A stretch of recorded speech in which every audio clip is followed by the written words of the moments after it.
Chapter 14, Traya Vibhag Yog. Yog through understanding the three modes of material nature. In the previous chapter, Sri Krishna explained the difference between the material body and the soul in detail. In this chapter, he explains the nature of his material energy, which is the source of the body and its elements. Thus, it is the origin of both mind and matter. The material nature constitutes of three gunas, modes, sattva, goodness, rajas, passion, and tamas, ignorance. Since the body, mind, and intellect are material in nature, they too possess these three modes, and a combination of these gunas forms the basis of one's character.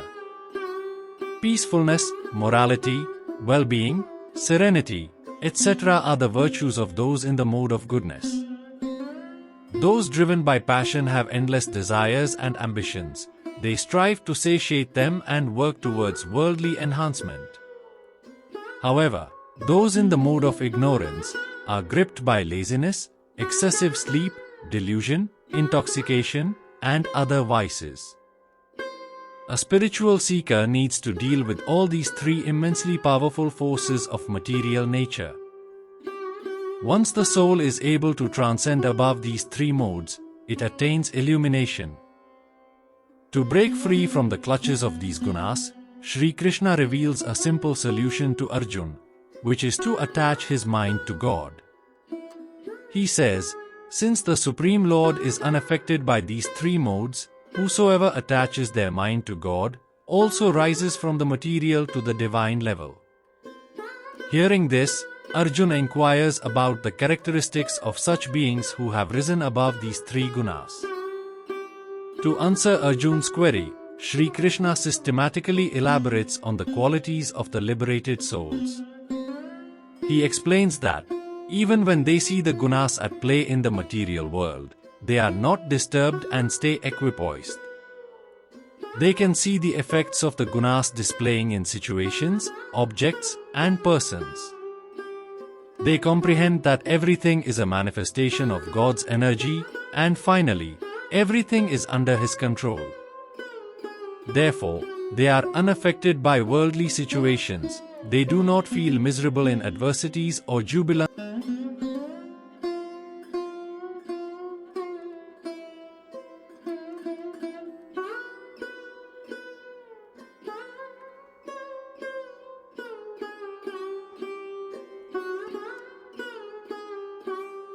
The Divine Lord said, I shall once again explain to you the supreme wisdom, the best of all knowledge, by knowing which all the great saints attain the highest perfection.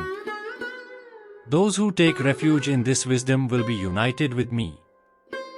They will not be reborn at the time of creation nor destroyed at the time of dissolution. The total material substance, Prakriti, is the womb. I impregnate it with the individual souls, and thus all living beings are born. O son of Kunti, for all species of life that are produced, the material nature is the womb, and I am the seed-giving father. O mighty-armed Arjun, the material energy consists of three gunas, modes, sattva, goodness, rajas, passion, and tamas, ignorance. These modes bind the eternal soul to the perishable body. Amongst these, sattva guna, the mode of goodness, being purer than the others, is illuminating and full of well-being. O sinless one, it binds the soul by creating attachment for a sense of happiness and knowledge. O Arjun, Rajoguna is of the nature of passion. It arises from worldly desires and affections, and binds the soul through attachment to fruitive actions. O Arjun, Tamoguna, which is born of ignorance, is the cause of illusion for the embodied souls. It deludes all living beings through negligence, laziness, and sleep. Sattva binds one to material happiness, Rajas conditions the soul toward actions, and Tamas clouds wisdom and binds one to delusion.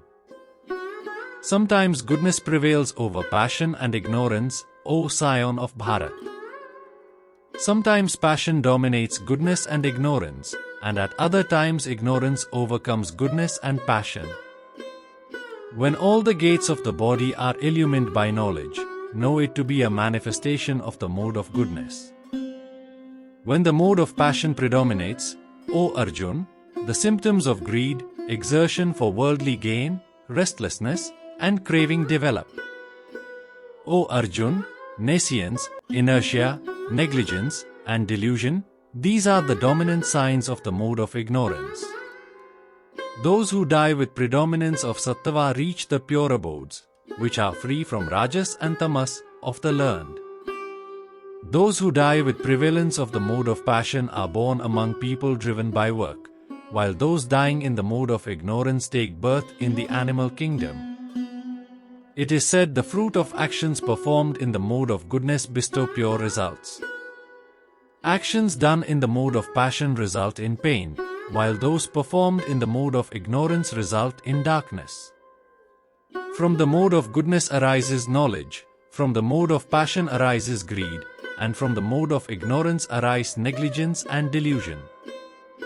Those situated in the mode of goodness rise upward, those in the mode of passion stay in the middle, and those in the mode of ignorance go downward. When wise persons see that in all work there is no agent of action other than the three gunas, and they know me to be transcendental to these gunas, they attain my divine nature. By transcending the three modes of material nature associated with the body, one becomes free from birth, death, old age, and misery, and attains immortality. Arjuna inquired, "What are the characteristics of those who have gone beyond the three gunas, O Lord? How do they act? How do they go beyond the bondage of the gunas?" The Supreme Divine Personality said, "O Arjun, the persons who are transcendental to the three gunas neither hate illumination, which is born of sattva, nor activity, which is born of rajas, nor even delusion, which is born of tamas, when these are abundantly present, nor do they long for them when they are absent. They remain neutral to the modes of nature and are not disturbed by them. Knowing it is only the gunas that act, they stay established in the self, without wavering. Those who are alike in happiness and distress, who are established in the self, who look upon a clod, a stone, and a piece of gold as of equal value, who remain the same amidst pleasant and unpleasant events, who are intelligent, who accept both blame and praise with equanimity, who remain the same in honor and dishonor, who treat both friend and foe alike, and who have abandoned all enterprises, they are said to have risen above the three gunas. Those who serve me with unalloyed devotion rise above the three modes of material nature and come to the level of the Brahman. I am the basis of the formless Brahman, the immortal and imperishable, of eternal dharma, and of unending divine bliss.